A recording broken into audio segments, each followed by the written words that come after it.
Esta é unha guía para facilitar o acceso á sede electrónica do Concello. En primeiro lugar, temos que acceder á páxina do Concello boiro.gal. Na páxina principal, na marxe dereita, imos atopar unha pequena imaxe onde ao facer clic nos vai levar á sede electrónica. Por defecto, cárganos a páxina de información xeral e se baixamos un pouco imos ver o catálogo de trámite. Imos a competencias e servizos, clicamos en urbanismo e vivenda e aparece un listado de trámites. Imos ao penúltimo trámite, onde pon declaración responsable ou comunicación en materia urbanística e iniciamos o procedemento electrónico. Unha vez iniciado o trámite, lévanos a identificación electrónica, na cal nos identificaremos a través da pasarela clave. O primeiro que nos aparece son os datos do trámite.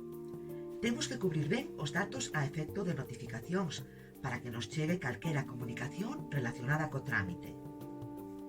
Baixamos a datos de actuación urbanística, temos que escoller o tipo de actuación, escribir o obxeto da mesma e introducir o orzamento sen IBE. Se queremos, podemos poñer algunha observación. Despois, cubrimos a referencia catastral de xeito correcto, a localización e prememos en seguinte. Na documentación obrigatoria, tanto en datos de identificación como en certificación descriptiva, damos consentimento para que se tente solicitar a través das redes corporativas das administracións públicas. Achegamos na documentación adicional o presuposto ou memoria de actuación, acompañada dun croquis. Subimos o arquivo, clicamos en seguinte, aceptamos a protección de datos, marcamos a casilla que declaramos que é certo o contido, clicamos no botón asinar e aparecerá que o noso trámite se realizou con éxito. Podemos descargar un recibo do mesmo.